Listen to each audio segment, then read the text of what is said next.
Hello and welcome to the 24th episode of Nations of Charlemagne, Exporting the French Revolution. How I've set up for this episode, the 24th episode, is to divide this into three parts and a bonus part.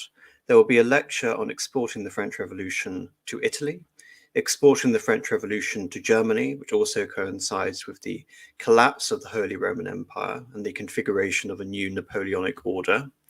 There will be a bonus episode only for members on Sunday covering the Peninsular War in Spain, of course. And on Monday, there will be a discussion revolving around the background of this topic, but also focusing more on some of the martial aspects of this period. So focusing on some key Napoleonic battles. And I'm going to have a few people on: Columba, Marcus Furius Pertinax, Panama Hat, to delve deeper into the Napoleonic period from an angle of military history. Going into this topic, this has been a difficult one for me to organize, simply because with the previous arrangements and lectures that I've organized for Nations of Charlemagne, there of course has been a German lecture, a German episode of focusing on the rise of Prussia, German dualism, which took us up until 1780.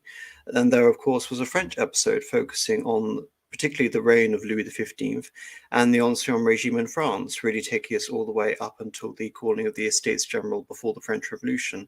But no such video on Italy existed, almost because the history of Italy in the 18th century alone prior to the revolution didn't justify an episode in its own right. So here I'm going to try and combine a would-be episode on Italian history in the 18th century, referring back to some older lectures, going back to the Tridentine era lecture and the War of Spanish Succession lecture, to try and tie this in to understanding the political historical context before we arrive at the Napoleonic invasion of Italy in 1796. So to quickly bring everyone up to speed, because unfortunately in English language history there is a huge absence after the French Renaissance, the Italian Renaissance, all the way up until the Risorgimento, which is, and of course even the Napoleonic period of Italian history is focusing almost purely on the biography of Napoleon, as opposed to how the Napoleonic French Revolutionary Administration was actually implemented into Italy and what the effect of this was.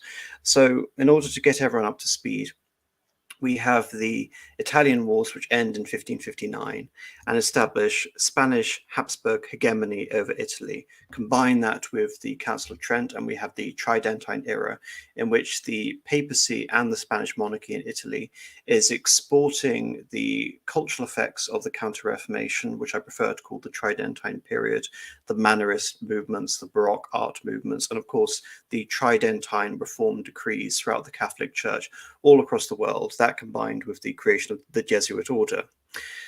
However, this period begins to unravel. You have a major sort of outpouring of artistic and intellectual brilliance in the latter half of the 16th century and the earlier part of the 17th century.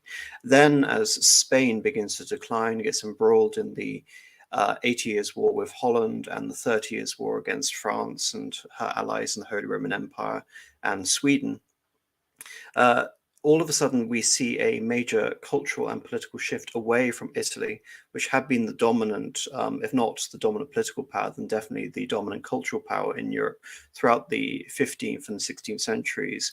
And I think almost like the perfect manifestation of what I'm talking about is when Tommaso Campanella, one of the great thinkers of this period, transfers his allegiance from Philip IV of Spain, who by extension also controls a significant amount of Italy, and he transfers his allegiance to the young Louis XIV in France just before his death, conferring on France the mantle of universal monarchy. And thereafter, France, from the remainder of the 17th century and the 18th century, becomes the standard bearer of continental European civilization, and of course a major political power, which Italy never was in its own right.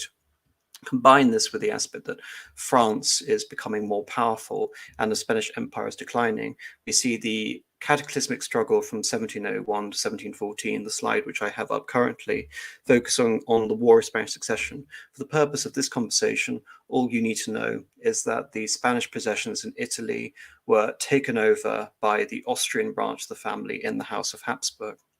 However, this led to a very unhappy situation where you have a Bourbon king put on the throne of Spain, who also has various claims to the throne of France due to a succession crisis, which is currently happening in the French monarchy due to the fact that Louis XIV's heirs quickly predecease him. Both his son and his grandson predecease him very quickly from 1711 through to 1712. And here we have the dawn of a new system in Italy, which I'm going to provisionally call Italian dualism, to try and reflect back on the earlier lecture focusing on German dualism, but just in terms of outlining this new order in Italy that takes over the situation post 1559 up until 1701. We see the rise of the Savoyard monarchy. They acquire possession of Sicily, and then later that's transferred to Sardinia. So the Dukes of Savoy, the rulers of Piedmont, become also the kings of Sardinia. Austria, for a brief amount of time, holds on to southern Italy, Sicily and Naples, and of course the center of their power in Milan. But as a result of a dramatic shift in French foreign policy towards supporting the Spanish Bourbons, the French Bourbons and the Spanish Bourbons under Cardinal Fleury during the regency of Louis XV, we begin to see the iteration of a new French policy, the Pacte de Famille, really exploiting the political after effects of the War of Spanish Succession, which couldn't be immediately felt because the new king of Spain, Philip V, had a direct claim on the French throne. So there was this ludicrous period in history where France and Britain actually ally against Spain to prevent Philip V becoming king of both France and Spain. Nevertheless, in the tumult that ensues from this, we have this figure on the right, Elizabeth Farnese, who brings back her family, the Farnese family, which had been a mainstay in Italian politics, papal politics, the Duchy of Parma, etc. And she is able to become Queen of Spain, but she's also able to place one of her sons on the throne of Parma, and then he goes south, and during a struggle, which again is neither here nor there for this lecture, the War of Polish Succession, this young Charles de Bourbon, Charles of Parma, conquers southern Italy from the Habsburgs and establishes, after the Battle of Bitonto, which really confirms this, after the Treaty of Vienna in 1738, a new system of Italian dualism. This new Italian order would endure on the peninsula for 50 years, despite Italy's relative decline, both in terms of its economy and its geostrategic significance compared to Germany, France, England, and Russia. And of course, in terms of why this is, we can talk about the Atlantic shift moving towards intercontinental trade, talking about the rise in France of mercantilism, then of course the rise of modern sort of trading and commercialism and banking, of course, in the Netherlands, and then, of course, later in Great Britain and the United States. And all of these commercial enterprises, which have been so intimately associated with Italy during its height of its power in the 15th century, are moving away towards the north. And these are going to be the states which really establish themselves as the great new global powers, while Italy is left behind. As for Italy itself, though, the Habsburgs, the Austrians, controlled Lombardy and Tuscany in the north, while the Bourbons controlled the Kingdom of the Two Sicilies and Parma after a brief Habsburg reign from 1735 until 1748. From 1706 to 1796, Lombardy, or the Duchy of Milan, was the center of Austrian power in Italy, having previously served as the northern seat of the Spanish Habsburgs since Philip II of Spain in the second half of the 16th century. Tuscany, or the Grand Duchy of Tuscany, emerged as a major Italian power in the 16th century, centering on a junior branch of the famous Medici family. None of these Medici, by the way, were in any way related to Cosimo or Lorenzo il Magnifico. This was a junior family which was actually detested by the sole survivor of the main branch, Catherine de' Medici, who became Queen Consort of France and later a principal actor during the French Wars of Religion. Tuscany was once a fief of the emperor in Austria and of the Spanish kingdom. Essentially, it was it was essentially the power was divided. It owed allegiance to both Habsburgs in Austria and Spain, and this was essential for the continued power of the Habsburgs in Italy. And yet Tuscany in its own right was sufficiently powerful to exert itself as a power. Tuscany reached its zenith under Cosimo II, with Tuscany boasting a vibrant scientific and artistic centre, coupled with a strong navy and army, though Cosimo II is chiefly remembered for his patronage of Galileo Galilei, and of course everything which happens to him as a result of his interaction with the Inquisition. Thereafter, as with the rest of Italy, Tuscany entered into a period of decline in the second half of the 17th century, though the decline in Tuscany was perhaps the most profound, owing to the protracted tyrannical rule and fiscal mismanagement of the penultimate Medici Grand Duke, Cosimo III. By the end of the War of Spanish Succession, Florence was a ghost town. The population of the duchy had declined by 40%, the armed forces were ramshackle, and the state was bankrupt. As a succession crisis loomed, Cosimo III briefly flirted with the idea of the restoration of the old Florentine Republic before the Tuscan succession became a central concern for perpetuating Habsburg power throughout the north. As part of a dynastic contrivance involving the Polish War of Succession and French designs on Lorraine, which again have been referenced previously and for this conversation are neither here nor there, the later Holy Roman Emperor, Francis I, and the husband of Mary Theresa of Austria, became the Grand Duke of Tuscany. Thereafter, Tuscany became a possession of the new Habsburg-Lorraine imperial dynasty, though Francis himself had little interest in Italian affairs, residing mostly in Vienna. Juxtaposing this Habsburg apathy and indeed the peril of the Habsburgs in Italy as they faced the War of Austrian Succession from 1740 to 1748 was this new Bourbon-Farnese dynasty in the south. Having conquered Naples and Sicily, and having those conquests recognized in 1738, Charles of Bourbon, King of Naples, Sicily, and of Jerusalem, resisted attempts to join his Bourbon father and cousin in Spain and France in their war against the Austrians, fearing that his grip over the kingdom was too tenuous to risk a foreign adventure. In the end, Charles was provoked into this conflict as Mary Theresa and the Austrians attempted to overthrow Charles with the backing of Austrian royalists from the reign of her father, who was also at one point the King of Naples and Sicily. Entering the war, Charles defeated the Austrians decisively at the Battle of Velletri and won for his brother the core Farnese possession of Parma. By 1748, a system of Italian dualism was secured under the houses of Bourbon-Farnese or Bourbon-Parma and Habsburg-Lorraine. As the first Neapolitan and Sicilian nationalist to rule as sovereign in 250 years, Charles established a system of enlightened despotism, aiming to centralize the kingdom and diminish the power of the Catholic Church, and imitating France through his projection of royal soft power through the construction of the Palace of Caserta. Despite this new system of Italian dualism, the two Sicilies never boasted a great army or threatened Habsburg power to amount to an Italian Prussia on the lines of a restored kingdom of Frederick II Stupamundi, who ruled the southern Italian possessions, both Sicily and the territory of Naples, from his capital in Palermo as Holy Roman Emperor.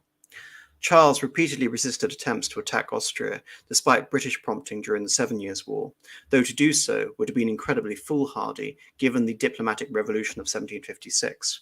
Bear in mind that after hundreds of years of enmity between the Habsburgs and France, in 1756, to deal with the threat of Prussia and Great Britain, for the first time, the French and the Austrians form an alliance, and this is the diplomatic revolution of 1756, or what Frederick the Great of Prussia would refer to as the League of the Three Petticoats, because it also involved Madame de Pompadour, the métis en titre of Louis XV, and of course the Empress Elizabeth of Russia. Nevertheless, if you think about this in the context of there being both Bourbons and Habsburgs ruling over a large section of Italy, if anything, the 1756 diplomatic revolution acted as the best possible guarantee of this new political status quo in Italy. All the remarkable, again, considering that the Habsburgs and Capetians had fought over domination of Italy for centuries, and now they are in this happy equilibrium. In 1759, with the death of his half-brother in Spain, Charles became the King of Spain as Charles III and bequeathed his Italian realm to his younger son Ferdinand, who, beginning his reign at the age of 8, would rule the Sicilies uneventfully for the next 30 years. Indeed, he would be deposed several times when no revolution comes, and he will be restored after the fall of Napoleon to indicate the longevity of the new King Ferdinand IV. Two younger sons of Mary Theresa and Emperor Francis, Peter Leopold and the younger Ferdinand, would come to rule over Tuscany, Milan, and Modena, establishing personal Habsburg rule in these states for the first time.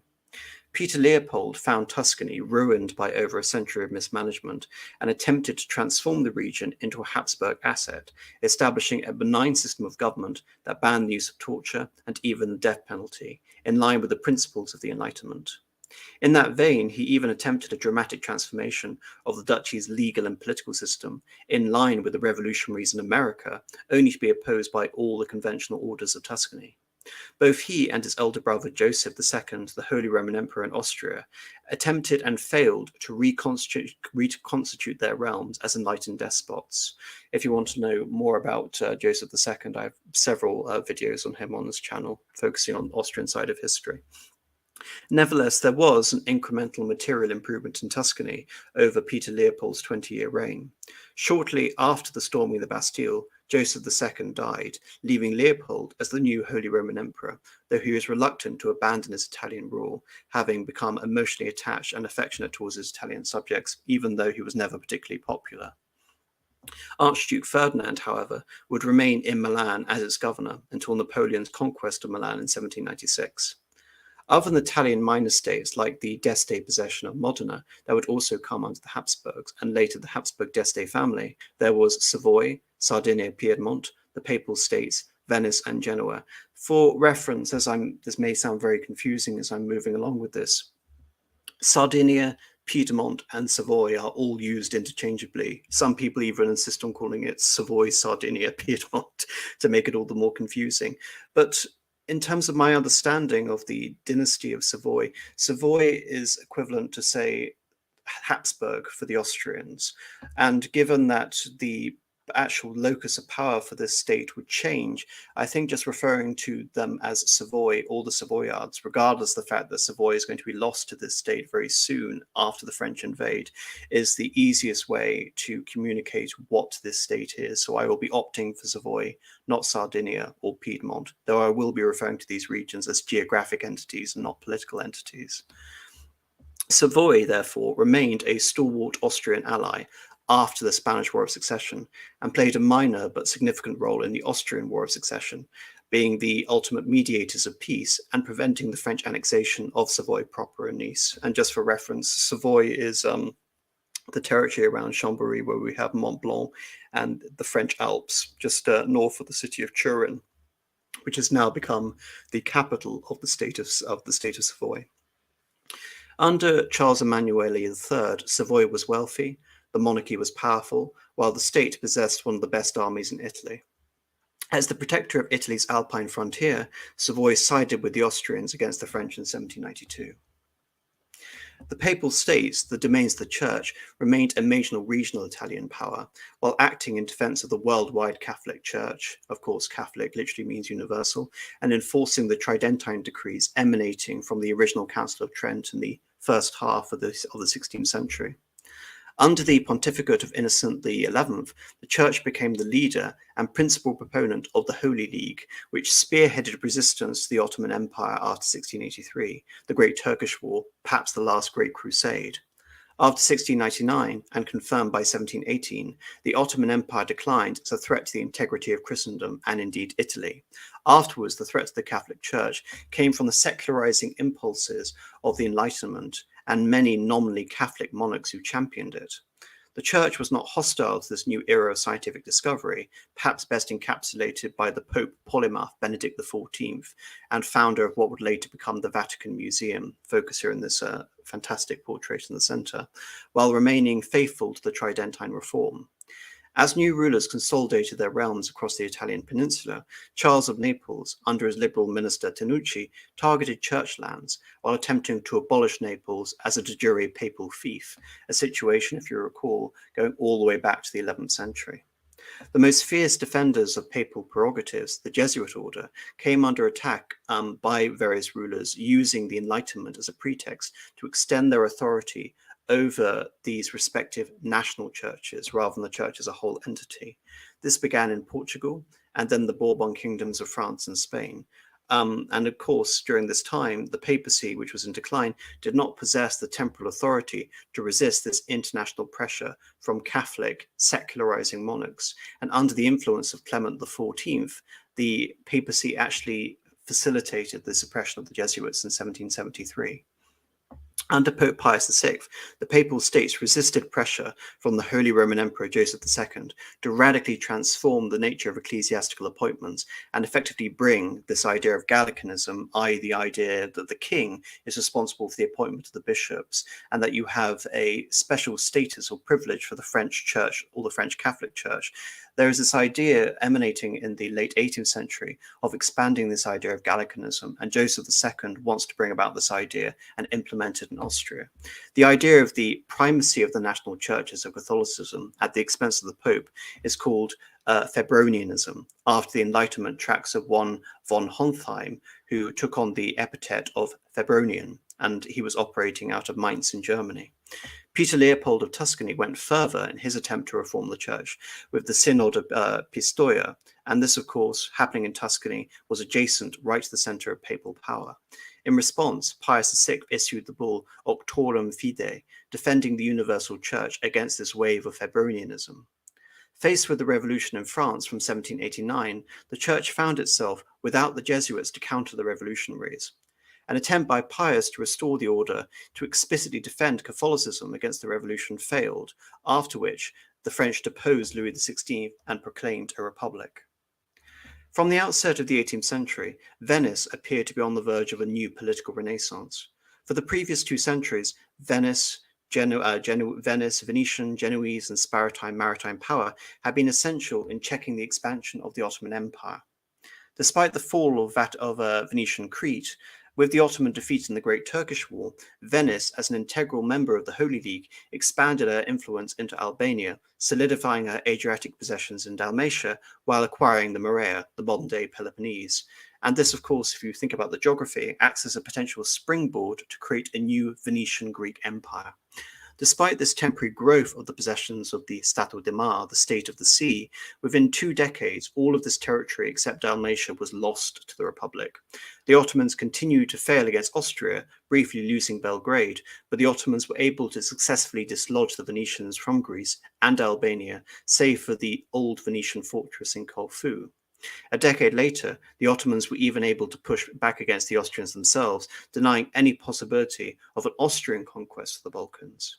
The Venetians, feeling betrayed by their Austrian allies, the fact they did not help them in their conflict, and Austria was able to reap the gains of a previous war from 1716 to 1718, and the Venetians virtually lost all of their territory, forced the Venetians into a state of political neutrality. They remained neutral even up until the invasion of the French Republic in 1796.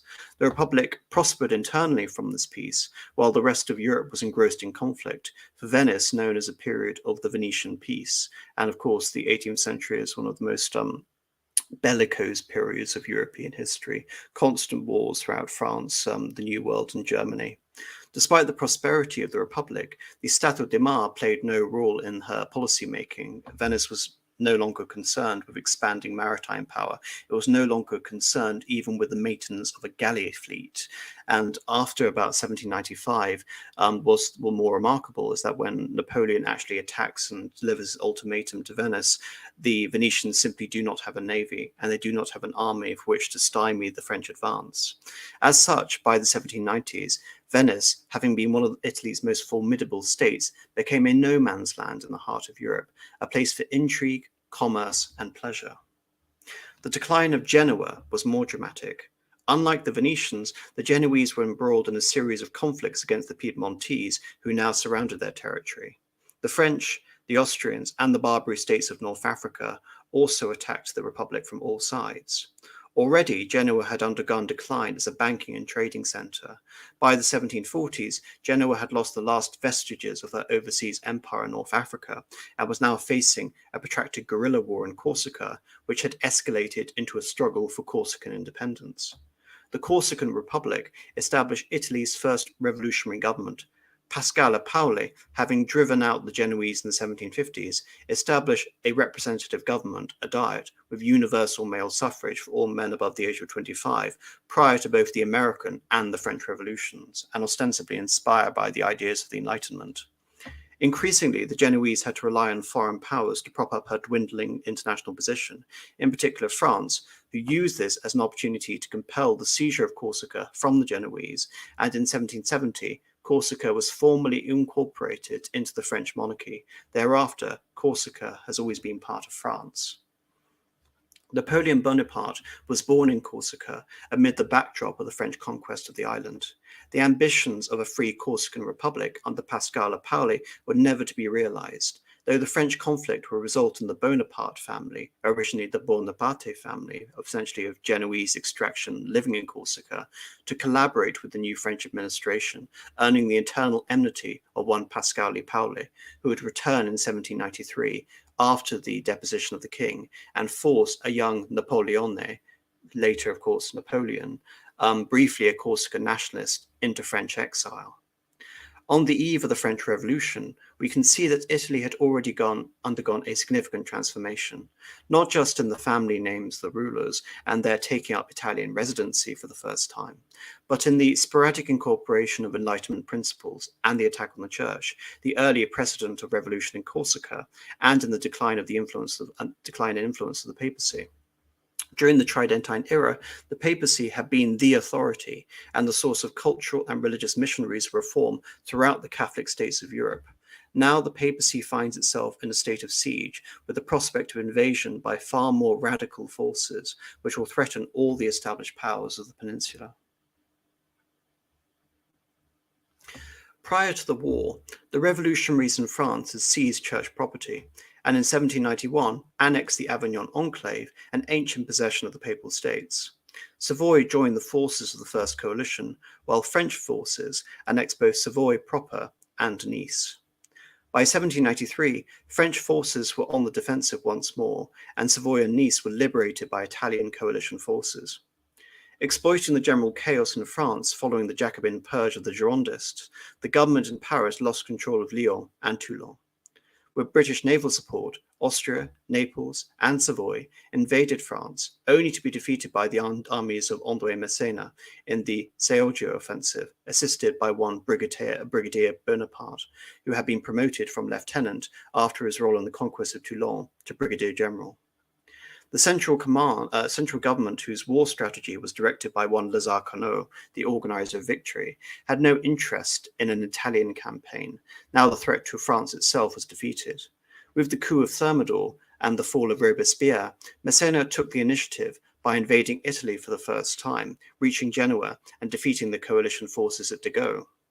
Carnot, who had survived the change in regimes in Paris and was now a director in the new government, resumed his pro-German strategy, or rather his offensive German strategy.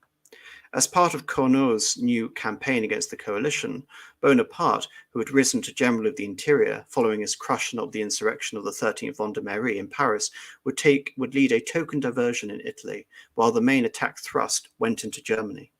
Bonaparte was not expected to succeed and owed his position as the commander of the Army of Italy to the political influence of Paul Barras, his patron and one of the directors of the new government. The Italian army, after 4 years of neglect and inaction and subsequent illness and desertion, had declined from 100,000 men to around 60,000 men when Bonaparte assumed command in March of 1796. Of those, under 40,000 men were available for an offensive campaign. Bonaparte's plan was to divide the Austrian and Savoyard armies, forcing the latter out of the war, and allowing for the French to mount operations in the Po Valley, directly against Austria in the heart of their power in the Duchy of Milan. With overwhelming numbers, around 70,000 men, and anticipating an attack, the Austrians and their Savoyard allies launched a preemptive strike against the French at Voltri, forcing the French to withdraw. Bonaparte immediately counterattacked at Montenotte, forcing the Austrians into retreat in Bonaparte's first victory of the Italian campaign, with the result that the gap was widened between Austrian and Savoyard forces. The French armies met the Austrians at Dago again, before meeting the separate Savoyard armies at Sèvres. In many of the engagements of April 1796, Bonaparte suffered heavy casualties, and compared to his coalition counterparts, and yet his speed and relentless aggression was sufficient in separating the Savoyard armies from the Austrians, allowing Bonaparte to crush the Savoyard army at Mondovì only 12 days into his campaign. Having defeated Savoy and reached the wealthy lands of northern Italy, Bonaparte advanced his army as far into enemy territory as possible before the conclusion of an armistice at Ceresco, which not only took Savoy out of the war, but allowed French armies to garrison forces and pass freely throughout Savoyard territory as far as Valenza and the Po River to the border of Austrian territory, while Savoy proper and Nice were finally recognized as French territories.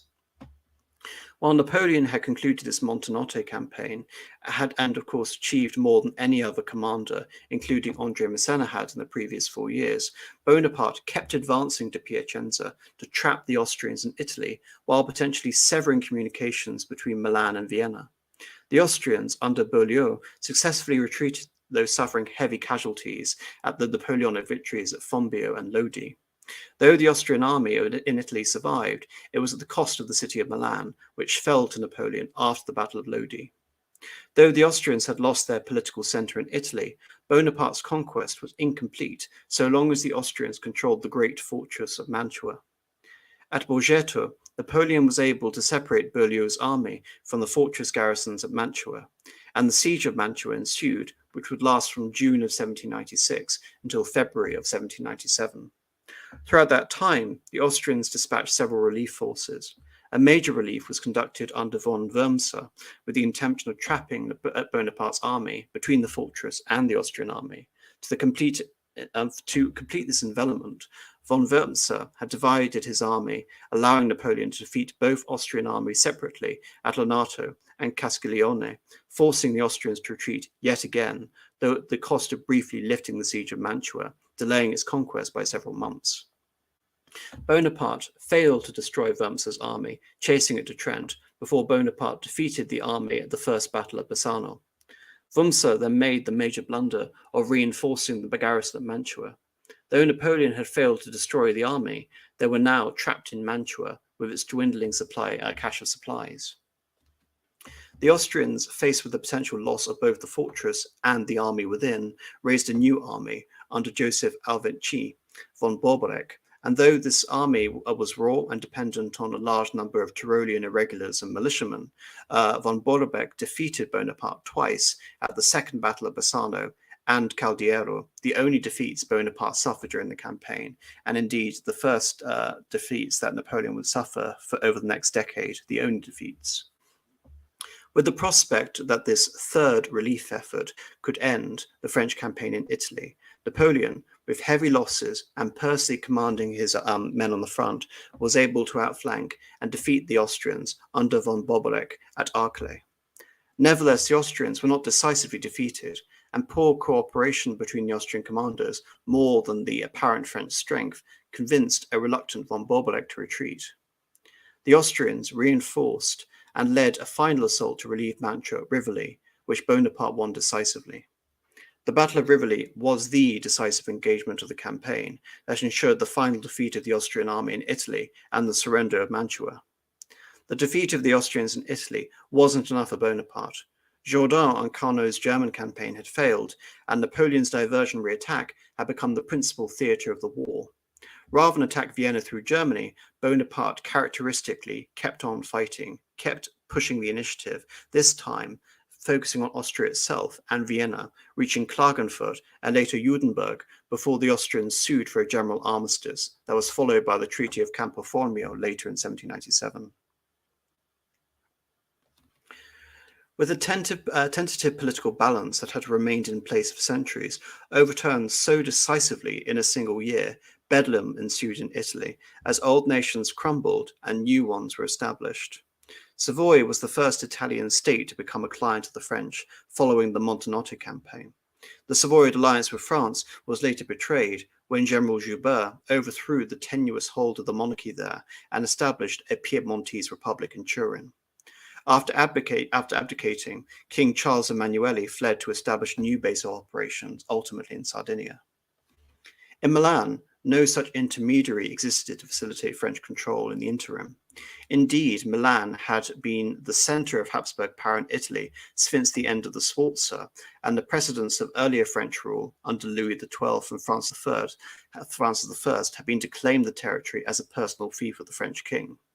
As France was now a republic, and yet France had no pretext to annex it, indeed, France had placed Milan under a military administration officiated by a Jacobin commissar, Salcietti, who crushed any whiff of anti-French sentiment in the city to protect Napoleon's campaign from the rear. With France now victorious in Italy, the French appealed to notions of fraternity and liberation from foreign despotism to justify their occupation of Lombardy.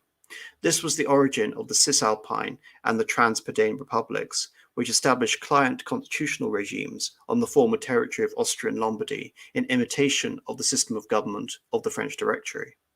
Client states in that they were client states in that the French ambassador acted with the powers of a virtual viceroy to oversee the administration, while the territory of the new sister republic was occupied by the French army, and levies were to be drawn of fighting-age men from the republics to assist in France's various campaigns. Similarly, a revolt in Genoa had given Napoleon a pretext to enter Genoa and proclaim another French-aligned republic, the Ligurian Republic, once again ending around 1,000 years of Genoese political independence. The Treaty of Campo Formio with Austria gave international recognition for this new order in northern Italy, with special provisions for the territory of the former Venetian Republic. The old territory of Venice, the Terra Firma, had been quite extensive, from the borders with Austria at Friuli to Treviso, Padua, Verona, and the western part of Lombardy, which the Venetians had held since the 15th century. Venice was nominally neutral and without any adequate army or navy to defend itself, as I previously mentioned. The impotence of Venice was demonstrated when both Bonaparte and Austria repeatedly violated Venetian neutrality, with many of the pivotal battles of Napoleon's campaign occurring on nominally Venetian territory. A secret pact with the Austrians was formalized, whereby the Venetian Republic would be partitioned between France and Austria, with the latter acquiring a new border at the Adige River, in addition to acquiring Venice itself and Dalmatia, in compensation for the various French gains throughout Italy. Without the power to resist the partition, the Venetian Republic unconditionally surrendered to Napoleon in May of 1797, again ending 1,000 years of Venetian statehood. While concluding a peace with Austria, Napoleon was anxious to secure the Po estuary and access to the Adriatic through the papal possession of Romagna. In February 1797, Napoleon invaded the region and compelled the Pope to renounce the territory, formally renounce Avignon, and allow the French to confiscate various treasures in papal possession, such as the bronze of Lucius Brutus, the founder of the Roman Republic. Though France was now at peace on the continent, through her treatment of the Papal States, the Republic had signalled its hostile intent for the rest of Italy. Having established an allied and republican government in Milan, why couldn't such a precedent serve as a potential model to be further exported? Indeed, French ambitions in Italy that guaranteed the peace with the First Coalition would inevitably fail on the tide of this revolutionary fervour and the impotence of the Italian states to hold their own against the new French government, the French army. Joseph Bonaparte, now the French ambassador to Rome, together with Brigadier Dufaux, arrived in Rome shortly after their annexation of the Romagna, only to hold a republican festival, or rather to incite a republican revolt against Pope Pius VI, which was put down, and Dufaux was of course shot. The papacy now found itself in an impossible position. Without Austrian support, the French were at once inciting rebellion against the Pope and using the death of one of their agitators to fabricate a diplomatic incident and a pretext for a French invasion. Rome was occupied within months, and the Roman Republic, modelled on the Cisalpine Republic, was declared in the rump territory of the Papal States, deposing and exiling the Pope and adopting a tricolor in style of the French. The Pope would not renounce control over the territory of Rome and the Papal States, and died soon after. Combined with the French creation of a sister republic, the Helvetic Republic was established in Switzerland, and Napoleon soon after invaded Egypt. The French occupation of Rome drew Naples into a new coalition against Austria. Despite the republican and revolutionary facade, the French regime in Rome, under the army of Berthier and later MacDonald, was detested by the Roman population.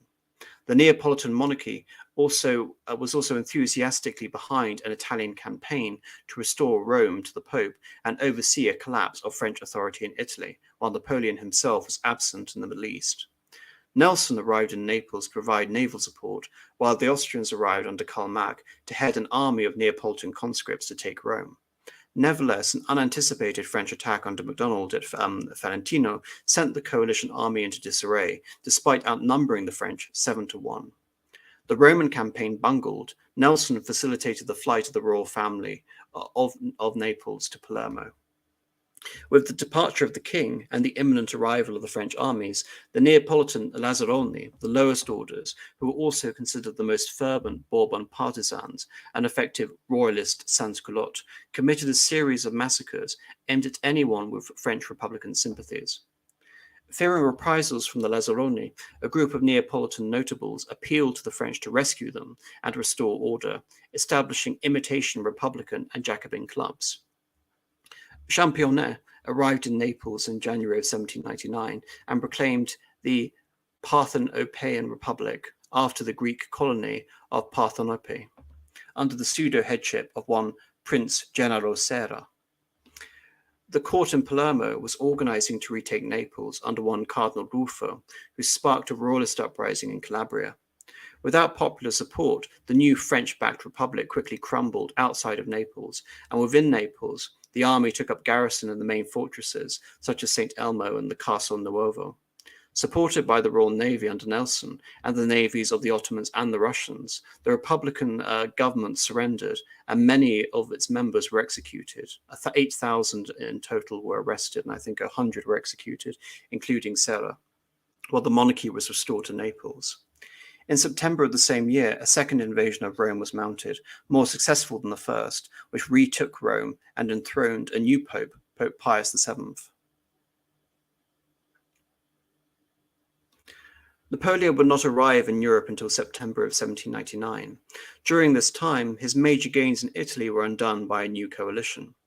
As part of this new coalition, the Russians under Generalissimo Suvorov joined with the Austrians against the French, who were overstretched in attempting to hold Naples, Rome, and Milan. Understanding that the French would soon be outnumbered by the coalition, the French attacked the Austrians under Paul Kray, only to be defeated at Manano, imperiling the Cisalpine Republic, and again they were defeated, the French, by Suvorov at Cassano and Trebia, where Suvorov crushed MacDonald's army before the French forces could be assisted by reinforcements led by Moreau. In the aftermath of Trebia, French garrisons fell across Italy. Capua and Naples were recaptured, and the remnants of the French army under Moreau withdrew to Genoa and Piedmont to prepare for a counterattack, only to be defeated by Suvorov again at the Battle of Novi. In a total reversal of Bonaparte's original campaign, Suvorov was undefeated in Italy, while Mantua was retaken by the Austrians. The remnants of the French army prepared to be besieged in Genoa, where after the coalition command redirected Suvorov away from Italy to defeat the Helvetic Republic in Switzerland, ensuring the survival of a diminished French force in Italy.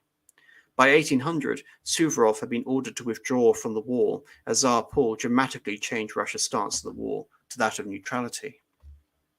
Nevertheless, despite the loss of Suvorov and the coalition forces under Austria, the coalition forces under Austria outnumbered the remaining French forces 2-1.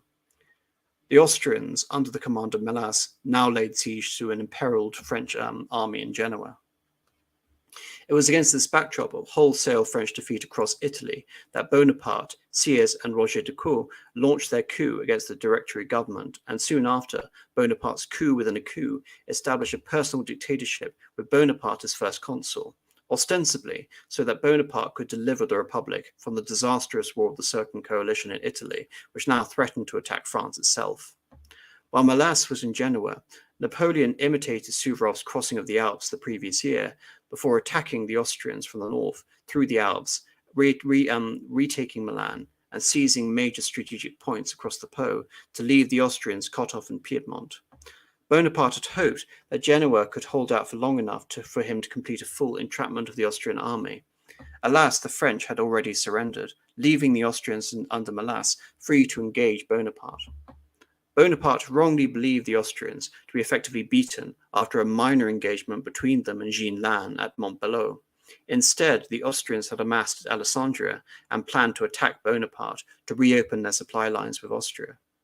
The Austrians attacked Bonaparte at Marengo, which for a moment appeared to be a decisive Austrian victory, until the arrival of the forces of Louis Desailles threw the Austrians into a disordered retreat. And of course, as shown in the image on the right, Desailles himself was killed in that altercation.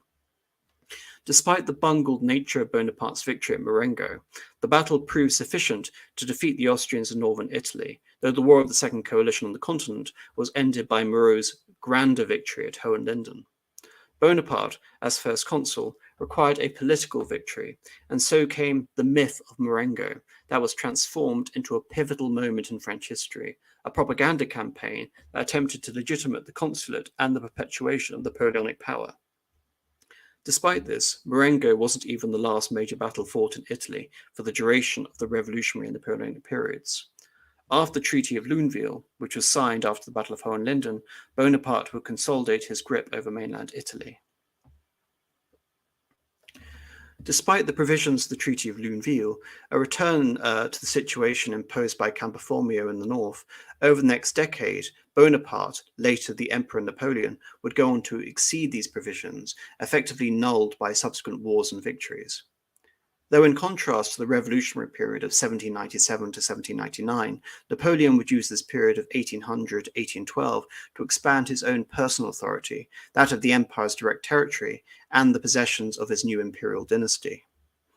As part of the treaty, both Modena and Tuscany were awarded to France, and their rulers compensated in Germany, leading to a major compensation effort that would lead to a major reform of the Holy Roman Empire, the topic for the next lecture. The situation in Tuscany cemented the Franco-Spanish alliance, albeit briefly. As compensation for the dissolution of Parma, the House of Bourbon-Farnese was given a new territory out of the old Grand Duchy of Tuscany, the new Kingdom of Etruria, of course Etrurian, harking back to the old Etruscan period of old ancient Roman history. And this too was to be a French client state, though ruled nominally by a relative of the King of Spain, Louis I of Parma. The Piedmontese Republic, briefly reconstituted after Marengo as the Subalpine Republic, was under French occupation from 1802, during which time all pretense of independence in this sister republic, quote-unquote, was abandoned, as their army was incorporated into the French army, and they even utilized the French currency, the franc, while being effectively administered by France. It should also be noted that the franc wasn't used in other French-Italian territories. Rather, Napoleon tried to establish the lira as the French currency, the first sort of Italian currency in the Italian Republic and later the Kingdom of Italy. The fact that the Savoyard monarch was still free and reigning from Sardinia, and the possibility of a British-backed coup in his favour in Piedmont was used by Bonaparte as a justification to annex part of this territory directly to France, a factor in the resumption of hostilities between Britain and France after the Peace of Amiens, which briefly created a window of peace from 1802 to 1803, despite the fact that from 1792 until 1814, France and Britain were virtually perpetually at war, save for this one tiny break. France had already annexed Savoy and Nice, and the annexation of Piedmont was the first naked example of Napoleon's aggrandizement of France beyond her so-called natural borders or Gallican borders at the Rhine and the Alps. To avoid alienating his Italian clients, Bonaparte awarded some of this territory to the new Republic of Italy, out of the eastern territories of the Subalpine Republic and the whole former territory of the Cisalpine Republic.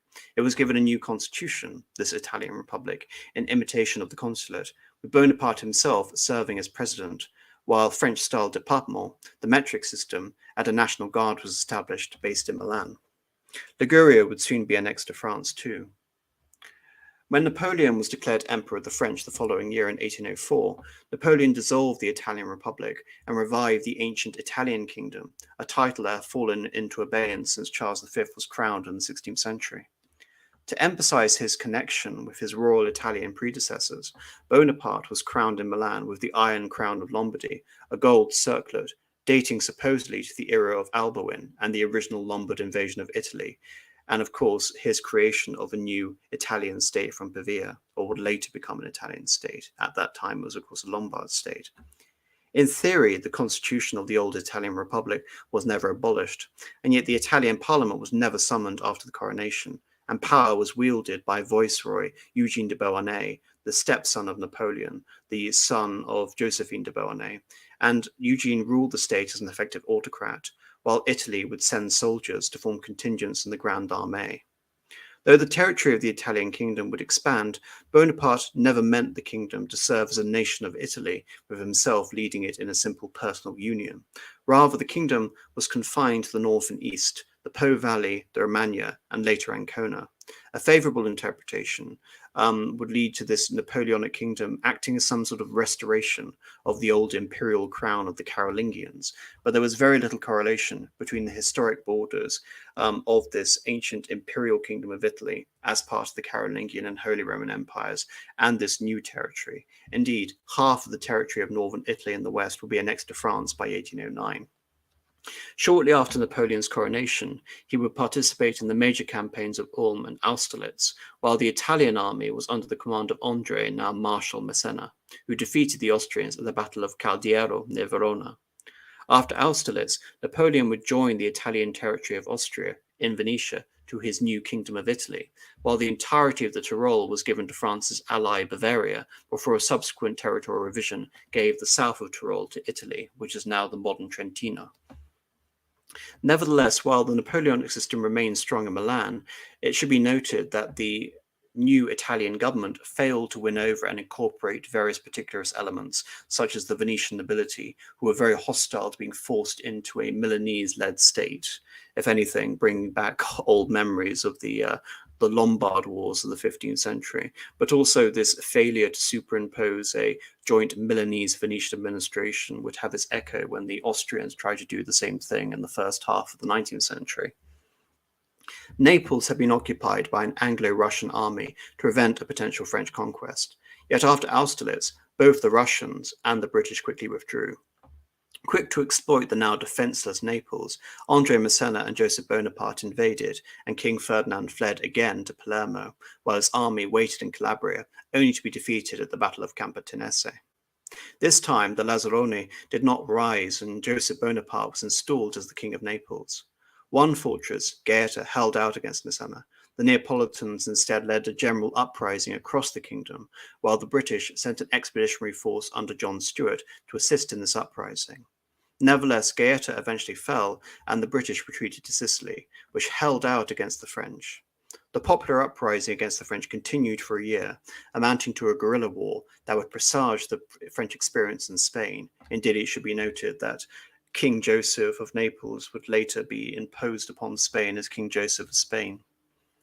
In Etruria, Napoleon deposed the Bourbon-Parma king, ostensibly so that this king would later be compensated by a French conquest of Portugal that never happened, and instead this served to undermine the Franco-Spanish alliance. Indeed, shortly after, Napoleon would occupy Spain, and Joseph would be replaced as King of Naples by Napoleon's brother-in-law, Murat. While Napoleon had done much to rehabilitate the church in France, his posture came to resemble that of a Caesar Papist, or the worst aspects of Ghibellinism, intent on denying the Pope's temporal authority. Despite Pius VII's joining of the continental system against Britain, Napoleon first annexed Ancona and then Rome, exiling the Pope while utilizing the imprisonment of various cardinals to coerce the Pope into making more concessions to Napoleon over the management of the Catholic Church in Europe. Combined with Napoleon's possession of the Kingdom of Italy, his temporal possession of Rome, his rescinding of the donations of Pepin as some sort of Charlemagne come again, allowed Napoleon to bestow the courtesy title of the King of Rome upon his new son by Mary Louise, who would briefly rule as Napoleon II. As Napoleon would fall 3 years later, we can never know if Napoleon would have reorientated the center of his power in Europe from France to Italy. But to say that Napoleon, originally from Corsica, which was then very much part of the Italian cultural sphere, had an affinity with Italy would be an understatement. If anything, due to his Genoese background, Napoleon was again ethnically Italian rather than French, an adopted Frenchman, but an ethnic Italian. After the War of the Fifth Coalition, Napoleon seized the Dalmatian coast, Lienz and Zagreb, to form the Illyrian provinces out of the old Austrian Adriatic coast. Though the status of this territory was never effectively determined, it was never formally incorporated into the department system of France, and therefore we could possibly lean on this idea that Napoleon may have united these territories with Italy, as later demanded by the Italian irredentists when they took over Yugoslavia and Croatia in the Second World War. The Napoleonic settlement in mainland Italy would endure even briefly after the abdication at Fontainebleau, as the northern Italians in particular have remained loyal throughout Napoleon's defeats in northern Europe, all the way from the long retreat out of Russia to the Battle of Leipzig, and of course Napoleon's own retreat into France itself, to such an extent that there was even an abortive campaign to keep Eugene de Beauharnais in power as Napoleon's successor to the title of King of Italy. Indeed, the Italian bureaucracy continued to levy troops and collect taxes, while parts of France were in open revolt, especially around the Pyrenees and Bordeaux and the region in the south, and of course the Vendée. I just want to briefly end on this segment from Brewers, which I brought up at the end of the previous lecture. When the demands of war led to violent resistance, as happened almost everywhere, initially what mattered was a refusal on the parts of certain key sectors in the region to allow these salient manifestations of anti-revolution to develop into a counter-revolution. This usually meant urban centres that were politically unreliable, but could also ultimately impose themselves on the hinterlands with imperial help. In rural areas, where the propertied classes were both influential and loyal, the same pattern could emerge as in parts of Piedmont and latterly Tuscany. Set in this context, Napoleon's attempts to rally the nobility of the West acquires its full significance. The imperative was to deny the popular classes, especially those of the recalcitrant hinterlands, the leadership they needed to sustain resistance. Hence, during the massive rural revolts in central and northern Italy in 1809, the great Italian cities stood by the Kingdom of Italy. In the same year, a revolt against the mobilization of the Royal National Guards and the Tsar was easily isolated and crushed, a fate that had already befallen a revolt in Piacentino in northwestern Italy in 1805-6, which had similar causes. Although these events shocked and even demoralized many local administrators, their ultimate futility, above all their lack of elite leadership, and the resumption of normal administration soon after their collapse, showed that the Napoleonic state had struck deep roots in those areas much further outside of the control of even Western and southwestern France. So the idea is that the Napoleonic state outside of France itself, focusing in on the Italian-run administration, had a deeper connection to the regime of Napoleon than parts of France, such as the Vendée or even southwestern Pyrenees, which had always to some extent been hostile to him. Such power, when it existed, Burroughs contends, reinforces the idea that the heart of this Napoleonic empire lay in the forgotten kingdom of Middle Francia, that had incorporated northern Italy, though never the Duchy of Benevento, as if to historically mirror Napoleon's own struggles with the Neapolitan insurgency in the south. So here we have history very much repeating itself, a new imperial power establishing itself in Rome, in Lombardy, in to a lesser extent Venetia, but definitely around Piedmont, extending through and of course ultimately taking up Belgium and the Low Countries and the northeastern section of France, and this being the core of the Napoleonic Empire. That and Napoleon's own desire to place himself as the King of Italy, place his most able relative Eugene de Beauharnais as the viceroy of Italy, and that and the fact that Napoleon again is this man, if anything, a Frenchified Italian, the fact that he is occupying both the positions as an Italophile and a Francophile at the same time, while being emperor to both. And then you have stories of Napoleon possibly taking up the Colonial Palace in Rome as his ultimate imperial residence, moving out of the Tuileries and moving out of Fontainebleau to move to Rome, and of course establishing his son as a king of Rome, as if to indicate a new center of gravity moving the empire towards Italy. It's interesting to see, had the Napoleonic state been able to consolidate, whether it would have become more French or indeed more Italian, and whether this emphasis on Napoleon being the new Caesar would have been consolidated by his personal occupation and perhaps even direct rule from the city of Rome. And thus we arrive at the culmination of the Napoleonic state in Italy before it is swept away in the aftermath of Napoleon's defeat at Fontainebleau, even though there is a slight echo in Murat's campaign to restore the Kingdom of Naples, which coincided with the 100 Days campaign, which resulted in Napoleon's defeat at Waterloo. All of this occurring at the same time. So there we have it, the French Revolution being exported to Italy. Tomorrow, like I said, I will be focusing on the end of the Holy Roman Empire and exporting the French Revolution to Germany, but that lecture is going to be more periodically condensed to the period from 1780 up until the period of 1812, 1813, when things begin to go horribly wrong to Napoleon. Then, of course, there is a bonus lecture on the French Peninsular War in Spain between 1808 and 1813, which is for members only on Sunday, and there will be a discussion on Monday. I want to thank everyone who sent a super chat, but I'm really trying to get into the habit where there is only one super chat reading per episode, and I'd like to do this at the last segment of the episode. So this episode is 3 parts and a bonus part. So thank you everyone for sending super chats, but I'm going to read them all on Monday at the end of Monday's discussion. So thank you everyone for listening. Do tune in tomorrow, and if you can also Monday, and of course members tune in on Sunday. Other than that, thank you very much for listening, and good night.